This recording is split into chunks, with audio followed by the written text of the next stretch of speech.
오늘 말씀의 제목은 사도 바울이 주 예수께 받은 사명입니다. 오늘 말씀은 4개의 대지로 나눌 텐데 먼저 죽은 자를 죽은 자를 살렸던 그 사건, 또 그리고 나서 그 뒷부분에 작별 인사로 했던 그 이야기와 또 현장에서 헤어질 때 마지막 유언처럼 했던 그 유언을 마지막으로 해서 오늘 말씀을 좀 나누도록 할게요. 지난번에 19장이었거든요. 19장을 지지난주죠. 한 2주 벌써 지났어요. 한번 기억을 한번 되짚어 볼까요? 19장에 나눴던 게 어떤 거였냐면 바울을 중심으로 3차 전도가 시작됐어요. 그러면서 그 3차 전도의 핵심 도시가 에베소 지역이었죠. 에베소에 가서 엄청나게 놀라운 일들이 벌어지면서 이 도시 전체가 흔들리죠. 막 각성하고 난리가 났었어요. 그런데 이제 거기서 도시적인 변혁이 일어났죠. 그러나 이런 스기와 7 아들들에 대한 이런 어떤 사건들. 그런데 또다시 어떻게 됐냐면 크도다 에베소 사람의 아데미여. 이렇게 또 소동이 일어납니다. 그래서 에베소 지역의 부흥과 또 소동이 같이 일어났던 그 사건의 이야기를 지난주에 나눴었어요. 오늘은 이제 20장 말씀으로 넘어가는데 이 소동을 겪고 나서 이제 바울과 이 선교팀이 이제 마게도냐로 이동하게 되는 거예요. 에베소에서 마게도냐로. 한번 지도로 보시면 이래요. 어떻게 되냐면 지금 어디로 와 있죠? 여기 에베소인 거예요. 여기 에베소 와 있어요. 여기서 소동이 일어났고 지금 어디로 간다고요? 이제 마게도냐 지역으로 가고 있는 겁니다. 가고 있는 거예요. 그래서 가고 오늘 이 마게도냐로 가는 이야기, 고린도라고 하는 헬라 이 지역에 대한 이야기, 그다음 결국에는 돌아와서 밀레도까지 오는 이야기가 오늘 본문의 이 20장까지 이야기예요. 그래서 지리적인 이동이 많은데 그 부분들은 짧게 보고 중간중간에 중요한 부분들을 같이 한번 나누려고 해요. 우리 한번 본문 한번 볼까요? 우리 1절에서 6절까지 말씀인데, 자, 우리 1절 말씀을 같이 읽어보십시다. 1절 같이 선포합니다. 시작. 소요가 그침에 바울은 제자들을 불러 권한 후에 작별하고 마게도냐로 가니라. 아멘. 이제 성경을 한번 보시면서 지도를 한번 보세요. 어떻게 이동했냐면 먼저 성경 보시면은 1절에서 마게도냐로 가죠. 이제 마게도냐라는 곳은 이 지역을 말합니다. 도시가 있고 지역이 있거든요. 마게도냐로 이제 가는 거예요, 여기서. 근데 가장 먼저 갔던 곳이 어디라고 하죠? 헬라. 이게 헬라도 옛날 지명, 여기는 없지만 헬라를 지역이에요. 옛 도시. 어떤 사람들은 고린도 지역이다 이렇게 보기도 하고요. 그래서 이동하고 가고 있어요. 그리고 그 다음에 빌립보. 우리가 잘 알죠. 여기 유럽의 간문 도시 빌립보 도시로 들어갔어요. 그리고 나서도 어디로 이동합니까? 드로아. 이게 트로이 목마에 있는 그 유명한 장소. 그래서 이 드로아라는 곳으로 가게 되면서 오늘 본문의 6절 보세요. 성경을 보시면 6절에 뭐라고 말하죠? 우리는이 나오죠. 이 누가복음을 썼고 사도행전을 썼던 누가가 여기서 합류하는 거예요. 그래서 빌립보란 지역에서 누가가 같이 팀과 같이 합류한 것을 말하는 겁니다. 이렇게 이동합니다. 자, 오늘 이제 이야기는 오늘의 사건은 드로아라는 곳에 일어나는 거예요. 드로아. 그것이 이제 오늘 본문의 7절에서 9절까지인데, 자, 어떤 사건이 일어나는가? 그것을 한번 같이 성경 읽어볼까요? 7절부터 9절, 3절 말씀인데 같이 한번 읽어보도록 할게요. 어떤 이야기인가 한번 생각해 보면서 읽어보십시다. 시작. 그 주간의 첫날에 우리가 떡을 때려 하여 모였더니 바울이 이튿날 떠나가자 하여 그들에게 강론할세 말을 밤중까지 계속하며 무리가 모인 밑다락에 등불을 많이 켰는데 유두고라 하는 청년이 창에 걸터 앉아 있다가 깊이 졸더니 바울이 강론하기를 더 오래 하며 졸음을 이기지 못하여 3층에서 떨어지거늘 일으켜 보니 죽었는지라. 어떤 사건이었냐면 7절에 보면 떡을 떼었다. 이게 뭐죠? 성찬을 했다는 거예요. 예배. 공식적으로 예배로 모였고 떡을 떼면서 예배를 드리는데 그 뒷부분에 밤까지 말씀을 전해요. 왜냐하면 그 다음날 사도 바울은 떠나려고 하거든요. 그러니까 그 전날 떠나기 전날 밤에 계속해서 예배가 진행되는 겁니다. 그리고 온 성도가 모여서 사도 바울의 말씀에 귀 기울이고 있는 거예요. 얼마나 설교했는지는 몰라요. 여기서 얼마나 지체됐는지는 모르지만 오늘 이야기는 어떤 거였냐면 그 말씀이 밤중까지 계속돼요. 강론이. 말씀을 지금 이제 우리가 한 3시쯤인데 아마 그때는 저녁 전 이렇게 모였을 것이다 이렇게 얘기를 하거든요. 왜냐하면 그 당시는 이렇게 우리처럼 이렇게 주의를 지킬 수 있는 구조가 아니었기 때문에 많은 노동자들은 시간 내는 것이 저녁 때였을 것이다. 그래서 저녁에 만나서 밤새도록 예배를 드리는 거예요. 지금 오후 시간인데도 지금 졸리는 분 안 계신가요? 네, 졸리면 서서 창가에 어디 걸터 앉아서 호문처럼 이 생각하면 이 사람이 청년 유두고가 한번 상상해 보면 이제 일을 하고 온 거예요. 저녁 때까지 엄청나게 피곤한 일을 여러분 한번 퇴근 시간 됐어요. 이제 뭐 서울이나 어딘가 경기도 어딘가 이제 집에 1시간, 1시간 반 잘 타고 왔어요. 지친 몸을 벌써 피곤해. 지친 몸으로 상상하면 하니까 막 오나요? 오면 안 됩니다. 왔는데 이제 예배를 드리는 곳에 왔던 거예요. 근데 말씀은 너무 듣고 싶은 거예요. 사도 바울이란 그 당시 그 사도 바울이 와서 말씀을 전하는 거예요. 얼마나 사모함이 있었겠어요? 그래서 말씀을 듣기 위해서 모든 성도들이 모였던 거야. 모여서 말씀을 듣는데 사도 바울이 이 말씀이 1시간, 2시간, 3시간 계속 가는 거예요. 멈추질 않는 거예요. 그러니까 사도 바울 안에 있는 오늘이 마지막이라는 생각인 거예요. 오늘 마지막 얘기하는데 그러니까 한 가지 더, 끝날 때쯤 되면 한 개 더 이렇게 계속 나오는 거죠. 그러다 보니까 이 청년도 말씀을 더 듣고 싶었겠죠. 그렇게 상상하고 싶어요. 잠을 깨우기 위해서 창가로 갔어요. 왜냐하면 산소가 부족한 거예요. 그 모습을 상상하면 촛불을 켜놓은 거예요. 촛불 켜니까 산소가 점점, 산소 포화도가 떨어져요. 산소가 떨어지니까 뇌가 점점 이게 정신을 잃기 시작하고 지금 다 눈빛이 조금씩 돌아오고 있죠. 눈 마주쳐 보세요. 눈을 맞춰 보세요. 여기 유두고 없죠? 점점 산소가 부족하니까 잠이 오니까 창가로 갔던 거라 생각해요. 그래서 창가에 걸터 앉았는데 그래도 잠을 못 이긴 거예요. 그래서 어떻게 됐어요? 창가에서 떨어졌어요. 떨어져서 죽은 거예요, 실제로. 3층에 떨어진 거예요. 창가에 떨어져 죽었고, 그러니까 순식간에 예배 장소가 갑자기 장례식 된 거예요. 예배 장소가 죽음의 장소가 된 거죠. 사람들이 난리가 났고, 사람들이 막 가보니까 완전 그냥 다 죽었다고 생각을 딱 보니까 죽은 거예요. 확인해 보니까. 그래서 사도 바울이 그에게 가서 엎드려 글을 안습니다. 오늘 본문에 보면 10절에 보면 사도 바울이 그 몸을 안고 뭐라고 감동으로 말하냐면 떠들지 마라. 생명이 그 안에 있다. 이렇게 말해요. 이게 무슨 말이냐면 하나님의 감동을 받았어요. 엘리야 같은 거거든요. 엘리야가 죽은 아이를 안고 살리잖아요. 그 사건이 똑같이 일어나는 거예요. 이때. 죽었는데 다시 하나님의 영이 부어져서 이 청년이 살아나는 겁니다. 그 현장에 그걸 보면 어땠을까요? 와, 죽었다가 그 현장에 사람이 살아나. 이런 일이 벌어지고 있는 거예요. 그래서 근데 더 충격이었던 게 뭐냐면 한번 보세요. 저는 이것도 참 충격이었어요. 살아난 것도 충격이었는데 11절, 12절 보시겠어요? 살아나고 나서 어떤 일이 벌어지냐? 11절, 12절 같이 한번 읽어볼게요. 시작. 올라가. 떡을 떼어먹고 오랫동안 온 날이 새기까지 이야기하고 떠나니라. 사람들이 하나님 청년을 데리고 가서 적지 않게 위로를 받았더라. 제가 살아났어요. 근데 다시 어떻게 돼요, 사람들이? 다시 올라가요. 어디로 올라갔어요? 다시 예배의 자리로. 그 공간으로 다시 가서 또 어떻게 하냐면 다시 성찬 떡을 떼고 그 다음 또 나오죠. 오랫동안. 지금 한참 했잖아요. 사람 죽었다 살아났으면 멈출 법도 한데 지금 다시 어떻게 해요? 네버 엔딩 스토리예요. 계속. 자, 그럼 다시 시작합시다. 이렇게 해서 말씀으로 다시 시작하는 거예요. 이게 참 저는 어떻게 어떻게 이랬을까? 이 공동체가 뭘까? 이 도대체 이 사람들 뭘까? 이런 생각을 했어요. 저는 이 모습을 보면서 우리 청년부도 이랬으면 좋겠어요. 아니 우리 청년들이 이것을 갈망했으면 좋겠어요. 한번 상상해 보세요. 말씀을 계속 주거니 받거니 들었어요. 말씀 강론을 들었어요. 그런데 사건도 일어났고 소동이 일어났던 거예요. 근데 다시 살아났어요. 그런데 성도들의 마음에 더 뭐를 원하는 거예요? 말씀 듣기 원하는 거예요.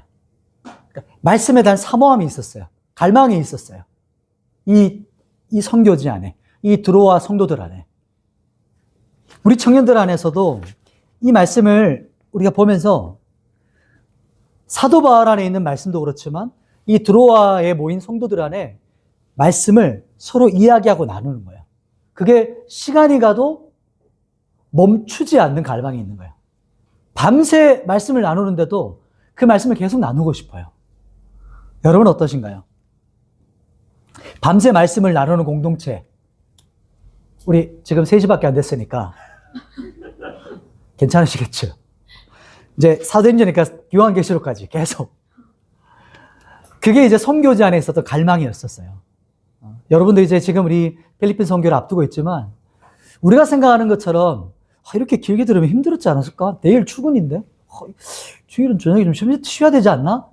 근데 선교제 가면 오히려 3시간, 4시간 말씀을 듣고도 성도들 안에 계속 갈망이 있어요. 마치자마자 와요. 혹시 내일도 말씀 전해줄 수 있나요? 내일 아침에 다시 모일 수 있을까요? 이렇게 이런 어떤 분위기예요. 그 안에 갈망이 있어요.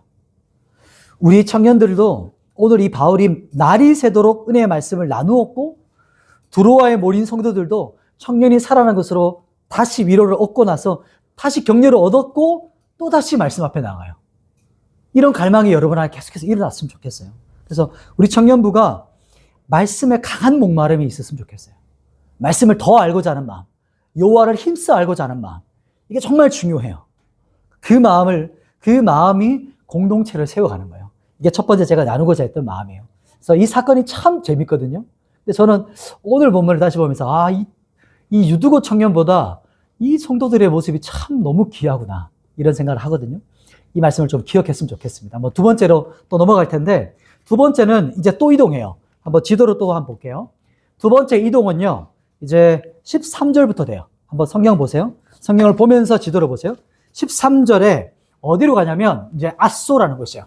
자, 여기서 한번 찾아보시겠어요? 아소 여기 없네요. 아소라는 곳이 같고 그리고 요 정도에 아마 있을 거예요. 아소가. 그리고 미둘레네라는 곳을 지나서 그다음 어디로 가죠? 기오라는 곳을 지났고요. 사모라는 이 지역들을 지나가요. 여기는 없지만 지나가서 결국의 장소가 오늘 밀레다라는 지역에 도착해서 또 다음 사건이 일어나요.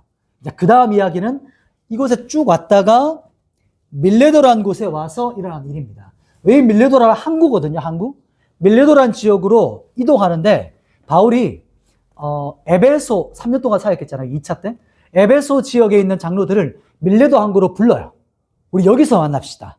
왜 그러냐면 사도 바울은 지금 오순절 절기 전에 이제 예루살렘을 가고 싶었던 거예요. 그 명절 절기 전에. 그래서 밀레도로 에베소에 있는 사람들, 장로들, 리더들이에요. 쉽게 말하면 목회자 나와 주십시오.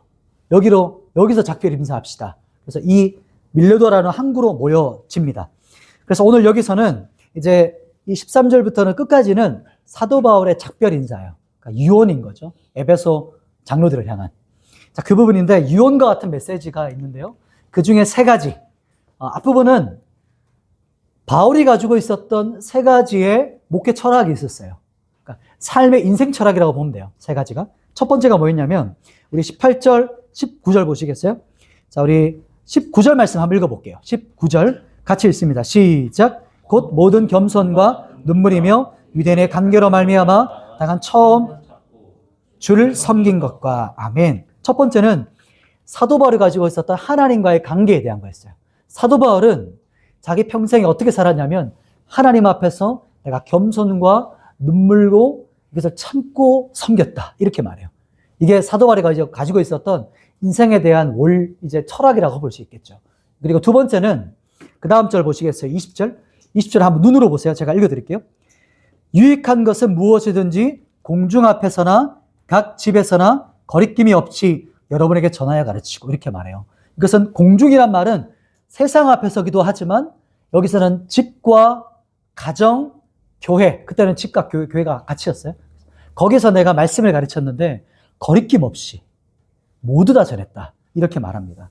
이것이 바로 후회 없이 내가 물러남 없이 하나님의 말씀을 그대로 선포했습니다. 라고 했던 사도 바울이 인생에 가지고 있었던 원리였어요. 또 마지막 3번째가 뭐냐면 내가 사람들과의 관계에서의 원칙, 철학이 뭐였냐면 나는 21절에요.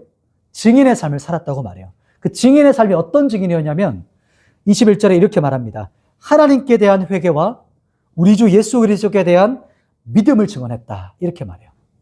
이게 2가지 핵심이었죠. 하나님께로 회개하도록 이끄는 것이 자신이 전하는 증인의 메시지였어요. 증거였어요. 그리고 예수 그리스도 그분께 대한 믿음을 전했다. 이게 바로 사도 바울이 가지고 있었던 에베소 3년뿐만 아니고 그가 평생에 하나님 앞에 살았던 그 모습을 말하는 겁니다. 자, 이 세 가지가 있고요. 이것을 왜 이렇게 말하냐면 지금 앞에 누가 있어요? 3년 동안 함께 동고동락했던 에베소 장로들, 목회자들, 그러니까 리더들, 우리 교회 청년으로 본다면 리더들이 있는 거예요. 리더들과 지금 마지막 만남이에요. 이제 항구에 떠나는 거예요. 배 입구에서 떠나는 거예요. 그 현장에서 이야기를 나누는 겁니다. 그 이야기의 이제 본격적인 가장 중요한 메시지가 오늘 22절부터 24절인데 24절 한 절 말씀 같이 읽어볼게요. 24절 찾았나요? 이 말씀은 꼭 암송하시고 마음에 새겨놓으면 좋겠어요. 24절 같이 한번 선포해 보십시다. 시작. 내가 달려갈 길과 주 예수께 받은 사명 곧 하나님의 은혜의 복음을 증언하는 일을 마치려 하면은 나의 생명조차 조금 더 귀한 것으로 여기지 아니하노라. 아멘. 이 부분이 제일 중요한 부분이에요. 오늘 세 번째와 네 번째 대지가 가장 중요한 포커스인데 우리가 좀 상상해야 될 필요가 있어요. 지금 밀레도라는 항구 도시에 가서 사도 바울이 왜 마지막 만남이라 생각했냐면 사도 바울도 알아요. 그리고 많은 예언자들이 선포해요. 뭐라고 하냐면 당신 예루살렘에 가면 잡힙니다. 결박됩니다. 결박된다는 말이 뭐냐면 베드로처럼 야고보처럼 많은 순교들처럼 죽을 겁니다. 그 말이거든요. 사도 바울도 알아요. 내가 가면 죽는 거 알아. 그러니까 그럼에도 불구하고 내가 갑니다. 이렇게 그 전제가 이 만남 안에 있어요. 그리고 나서 사도 바울이 마지막으로 리더들에게 하는 고백이 오늘 이 고백입니다. 그러면서 뭐라고 말하냐면 리더들 잘 들어보십시오. 이제 저는 성령께 매여서 다시 갑니다. 성령 하나님께 붙들려서 저는 이제 다시 가기로 결정했습니다. 이렇게 말하는 거예요. 모두가 말리거든요. 지금 가지 마시라고. 왜 지금 명절 때 가시려고 하냐고. 지금 가면 로마 사람들에게 붙잡히는 것뿐만 아니고 유대인들이 당신을 결박하려고 지금 기다리고 있다고. 지금 가지 마시고 나중에 좀 잠잠해지면 가시라고. 그러나 사도 바울은 뭐라고 말하냐면 제가 성령께 붙잡혀 가는 겁니다. 성령 하나님이 저를 붙드셔서 이끌어 가시는 거예요. 이렇게 말해요. 제가 결박당하고 환난당할 거 저도 알고 있어요. 그러나 성령께서 저를 이끌어 가시는 거 저 알고 있어요. 왜 저를 이끌어 가시는 것이 저에게 이렇게 결정했냐면 왜냐하면 이 길이 저에게 주어진 유일한 길이기 때문입니다. 이렇게 말해요. 우리 23절, 24절 보시겠어요? 그렇게 말하죠. 오직 성령이 각성해서 내게 증언하여 결박과 환난이 나를 기다린다 하시나 내가 달려갈 길과 주 예수께 받은 사명 곧 하나님의 은혜의 복음을 증언하는 일을 마치려 하면은 나의 생명조차 조금 더 귀한 것으로 여기지 아니하노라. 이렇게 말해요. 이 말씀을 한번 생각해 본 적이 있으세요? 한번 이 말씀 보시겠어요? 사도 바울이 내가 달려갈 길은 주님께 받은 사명의 길이라고 말해요. 그 사명의 길이 뭐죠? 나에게 주신 사명은 은혜의 복음을 증언하는 거예요. 은혜의 복음. 사도 바울이 느꼈던 복음은 나 같은 사람에게 나 같은 사람 때문에 십자가에 죽으신 그 예수님의 그 은혜를 기억하는 거예요. 근데 그것도 넘어서서 나 같은 사람에게 이 은혜의 복음을 증언하는 일을 맡겨주신 거예요. 이게 자신에게 주신 은혜고 특권인 거예요. 사도 바울에게는. 그것을 말하는 겁니다. 그분이 누구시죠? 그분은 사도 바울에게 있어서 가장 존귀하신 왕이시고 나의 주인이시고 나의 생명보다 귀하신 분이에요. 이게 사도 바울이 가지고 있었던 이 은혜의 복음에 대한 거예요. 그래서 이 복음을 증거하는 게 자신에게 특권이에요. 이게 자신을 붙잡았던 거였어요. 청년들 한번 질문할게요. 청년들에게 있어서 가장 존귀한 인생의 가치가 뭡니까? 여러분의 인생을 전부를 드리고도 얻고 싶은 게 뭐가 있어요? 인생이 영원하지 않거든요. 우리가 지금 젊기 때문에 그런 것을 생각하지 못하지만 젊음도 어떻죠? 한순간에 끝납니다. 우리가 그걸 모를 뿐이에요. 자각하지 못할 뿐이에요. 지금 우리가 여러분 주위에 있는 혹은 부모님들 혹은 우리가 보는 노인분들, 나이가 많으신 분들, 우리도 곧 그 나이가 돼요. 그때 한번 이 질문을 다시 한번 기억해 보세요. 내가 진짜 인생에 가치 있는 인생을 살고 있나? 지금도 이 질문을 하는 게 진짜 중요해요. 내가 인생을 잘 살고 있나? 내가 무엇을 위해 살고 있지? 내 인생의 가장 최고의 가치가 뭔가? 이것에 대한 여러분 안에 정리가 필요해요. 그러면 시간이 흘러가는 대로 살아요. 그냥 목적 없이 살게 돼요. 이 질문이에요. 당신에게, 우리 청년들 나에게 내 생명을 드리고도 아깝지 않은 거. 그걸 뛰어넘는 거죠.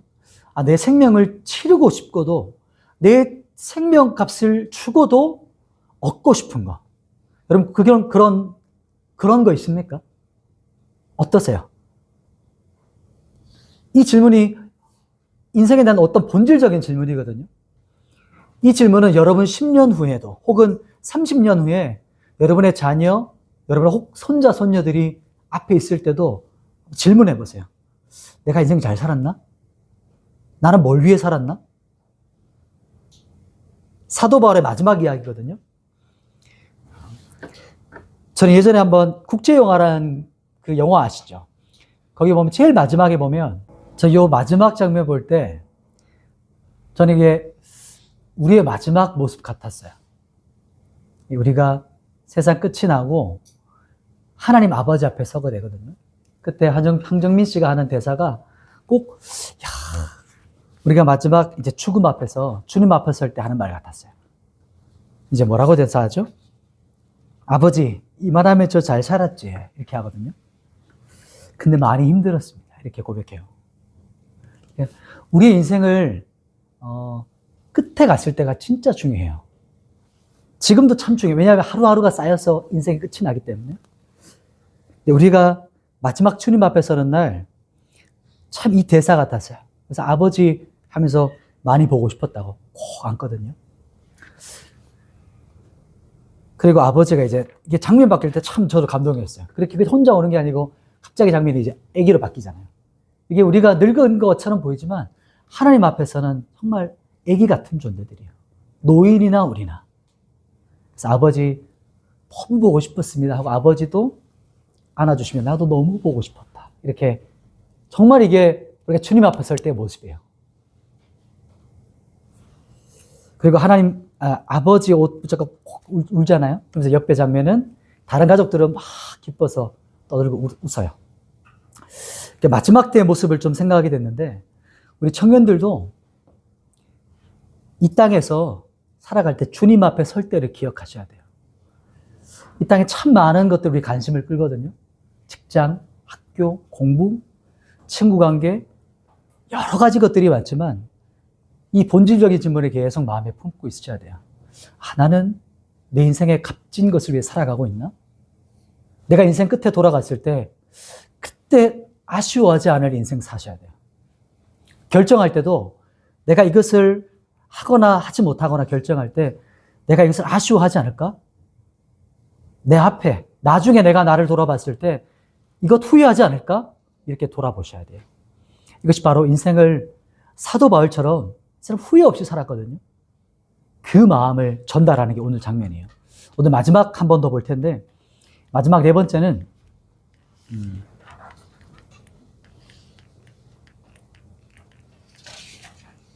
이거 한번 넘겨주실래요? 넘어갔네요. 네 번째는 이제 28절 부분이에요. 28절을 같이 한번 읽어보도록 하겠습니다. 28절 같이 한번 선포하십시다. 시작. 여러분은 자기를 위하여 또는 온 양떼를 위하여 삼가라. 성령이 그들 가운데 여러분을 감독자로 삼고 하나님이 자기 피로 사신 교회를 보살피게 하셨느니라. 아멘. 네 번째 부분은 이제 에베소 장로들, 리더들에게 전하는 마지막 유언입니다. 뭐라고 말하냐면 주님의 온 양떼를 삼가여 돌보십시오. 이렇게 말해요. 왜냐하면 성령 하나님께서 교회 감독자로 세우셨고 택하셔서 세우셨습니다.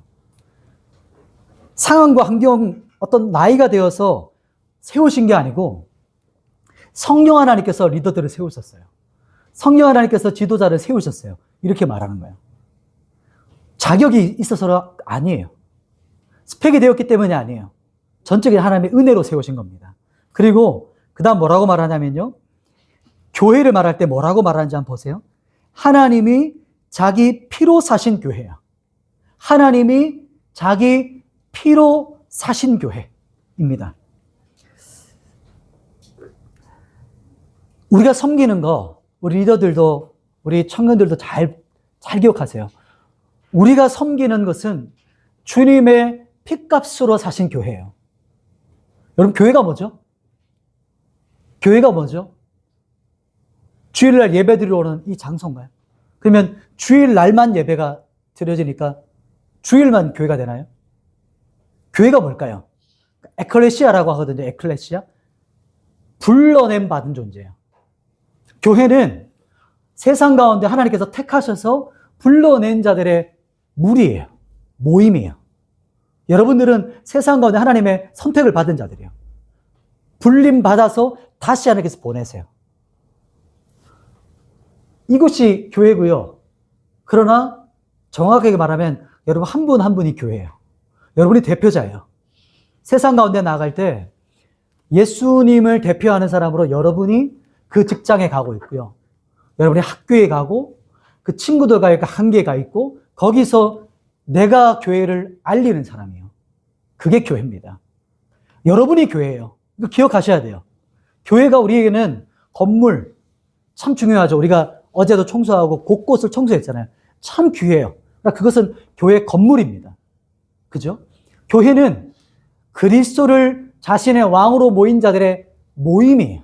무리예요. 이 공간이 혹 없을지라도 저기 바깥에서 이렇게 모여서 함께 주님을 찬양하고 말씀 앞에 서면 그곳이 예배가 되는, 드려지는 그곳이 교회가 되는 거예요. 여러분의 직장이, 여러분의 학교에서 교회로 살아가셔야 되는 거예요. 이게 오늘 우리에게 말하는 거예요. 자, 그런데 교회를 말할 때 뭐라고 말하냐면 핏값을 주고 사셨대요. 핏값. 이게 무슨 말일까요?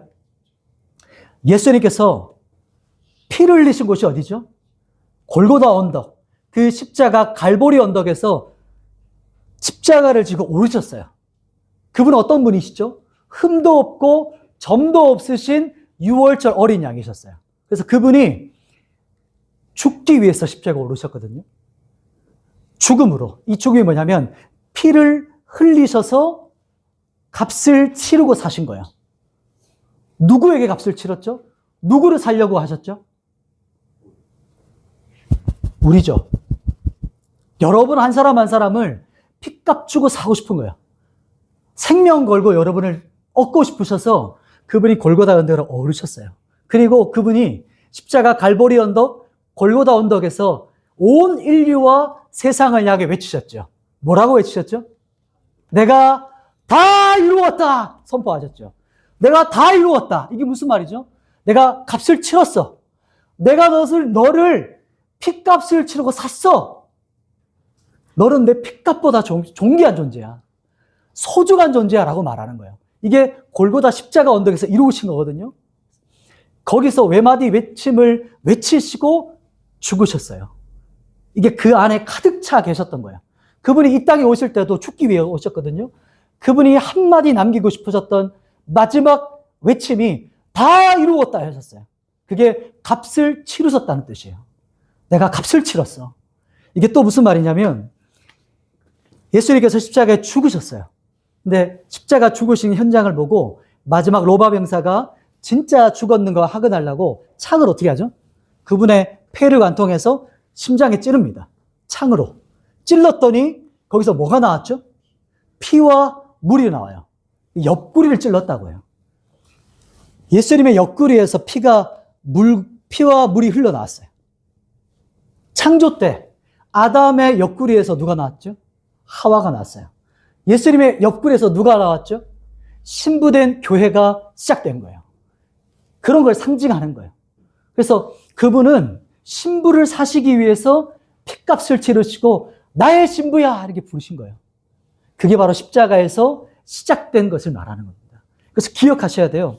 우리는 그냥 누가 전도해줘서 뭐 누가 그냥 교회 와보고 싶어서 그냥 우연히 다녔으니까 태어났으니까 교회 와서 그냥 교회 다니는 사람이 아니고 그분이 선택하셨고 그분이 우리를 위해 피값을 치르셨어요. 피로 사신 거예요. 이걸 기억하셔야 돼요. 교회는 그래서 여러분 존귀한 교회예요. 그분의 신부된 교회예요. 그래서 사도 바울이 3년 동안 밤낮 말씀을 증언한 이 리더들, 장로들에게 마지막 절한 것이 바로 이게 피로 값주고 사신 교회. 여러분, 제가 가고 나면 이게 그 다음 말이 그렇게 말해요. 이제 이 때가 와서 사람들을 돌보지 않고 마구잡이를 할 겁니다. 그때 기억하세요. 그러니까 31절, 32절인데 뭐라고 말하냐면 주와 은혜의 말씀에 부탁합니다. 이렇게 말해요. 우리가 상식적으로 생각하면 리더분들, 목회자분 부탁해요. 교회를 잘 이끌어주세요. 이렇게 말할 것 같은데 그렇지 않아요. 사도 바울은 뭐라고 말하냐면 주님과 은혜의 말씀에 너희를 부탁한다고 말해요. 주어가 말씀이세요. 사람이, 리더가, 목회자가 여러분을 이끌어가는 게 아니에요. 결국에는 주님의 말씀이 우리를 이끌어 가시는 거예요. 사도 바울이 그걸 정확하게 알고 있었어요. 우리 청년들, 우리 리더들도 정확하게 아셔야 돼요. 우리가 이끌어가는 것 같지만, 우리가 주도하는 것 같지만 결국에 말씀이신 그분이 우리를 이끌어 가시는 거예요. 공동체는 그분의 살아계신 말씀이 우리를 그분의 뜻대로 이끌어 가시는 거예요. 거기에 순종하느냐 하지 못하느냐가 공동체의 존립을 결정하는 겁니다. 사람의 생각, 사람의 상술, 어떤 리더십, 이걸 뛰어넘는 하나의 말씀에 순종하는 리더들이 그곳에 있을 때 그 교회가 계속해서 가는 거예요. 주의 말씀에 여러분 부탁합니다. 말씀이신 그분께 맡기세요. 은혜의 말씀에 여러분 끌려가세요. 이렇게 말하는 거예요. 여러분이 말씀에 묶이셔야 돼요. 말씀에 묶이셔야 돼요. 그분을 말하는 거예요. 그래서 마지막 성경 이 사도 바울이 이 말씀에 의탁하고 부탁하며 장로들과 무릎 꿇고 앉고 기도하며 헤어집니다. 그게 오늘 본문의 이야기였어요. 우리 청년들 겉면해요. 말씀에 붙잡히세요. 말씀을 읽으셔야 돼요. 말씀을 모르는데 어떻게 말씀하시는가 들을 수 있겠어요. 성경을 일독하지 않았는데, 일독 정도가 아니죠. 말씀을 깊게 읽지 못했는데 이 말씀이 무슨 의미인지 어떻게 아세요? 말씀으로 우리에게 말씀하시는 분이에요. 우리의 힘은 말씀에서 오는 거예요. 여러분, 하나님을 아는 지식이 있으셔야 돼요. 그리고 힘써 여호와를 알라고 하잖아요. 왜냐하면 그냥 대충 해서는 알지 못하기 때문이에요. 힘을 쓰셔야 돼요. 전력 질주하셔야 되고, 여러분 트레이닝하는 것처럼, 훈련하는 것처럼, 헬스장 가서 무거운 걸 드는 것처럼, 굳이 아침에 일어나서 운동하시는 것처럼 그렇게 운동으로 하셔야 하나님을 견고하게 아는 사람으로 자라가시는 거예요. 근육을 키우셔야 돼요. 그래야 이 세대에 끌려가지 않고 목적 있는 삶, 허무한 인생 안 사세요. 10년 뒤에 내 인생 다뤄보니까 후회하지 않을 수 있으세요. 아시겠죠? 이 말씀 꼭 기억하세요. 오늘 사도 바울도 마지막 이 장로들에게 했던 마지막 유언이었던 겁니다. 말씀을 정리할게요. 오늘 말씀을 잘 기억하시고, 이걸 못 넘기겠네요. 피로 값주고 사신 교회. 다 끝내셨다. 그분이 모든 것을 이루셨어요.